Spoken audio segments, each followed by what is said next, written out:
আসসালামু আলাইকুম বন্ধুরা।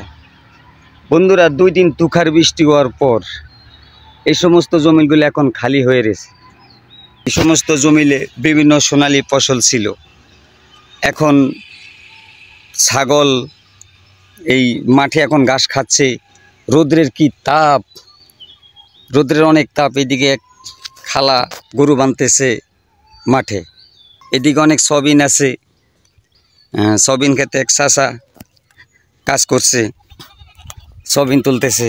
মাঠে ঘাস নাই, সবিন তোলার পরে এই জন্য ছাগলগুলা খুব চিলাইতেছে রোদ্রের। আমার মনে হয় রোদ্রের তাপই ছাগলগুলা চিলাইতেছে। আসসালামু আলাইকুম। কি সবিন তুলতেছেন কাকু? হ্যাঁ,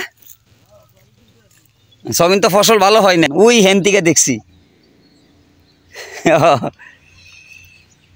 লবণাক্ত জমিল, এই কারণে সবিন তেমন হয় নাই, ফসলগুলো অনেক নষ্ট হয়ে গেছে। ফসল কেমন তেমন সৌন্দর্য হয় না, এই যে ফসল গাছগুলো মরে গেছে।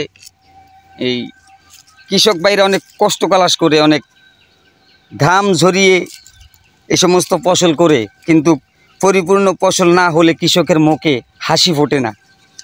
আর ফসল যদি সৌন্দর্য হয় তাহলে কৃষকের মুখও সেই সোনালি হাসি ফোটে। এই রৌদ্রের ভিতরে 2 দিন বৃষ্টি হওয়ার পরে টাটকা রোদ, তাপমাত্রা আমি জানি না কতটুকু, তবে এই বৃষ্টির কারণে এই সবিনগুলো অনেক ক্ষতি হয়েছে। যে গাছগুলো মরে যেতেছে, অনেক সবিন এখনও পাকে নেই, জমিলে এখন অনেকটা ভিজা, পা বসে যায়। তাই আপনাদের সাথে একটু শেয়ার হলাম। এই জমিনে মরিচ চাষ করছে, মরিচ নাই বললেই চলে। হালকা পাতলা কিছু মরিচ আছে গাছে, অনেক মরিচ নাই, অনেক মরিচ তুলে ফেলছে।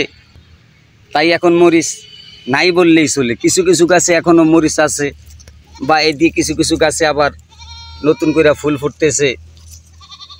তীব্র গরম পড়ছিল, তো তীব্র গরমের তাপে এই গাছগুলা দেখেন মানে ফুটো হয়ে গেছে, একদম মাথা মরে গেছে। তাই ফলন তেমন ভালো হয়নি, সৌন্দর্য হয়নি। মরিচ গাছগুলার অবস্থা খুবই খারাপ, একদম রৌদ্রের তাপে ফসলগুলা নষ্ট হয়ে গেছে।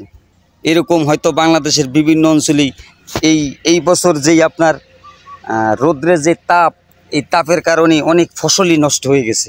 তার সেলসিয়াম অনেক উপরে। মরিচ নাই বললেই চলে।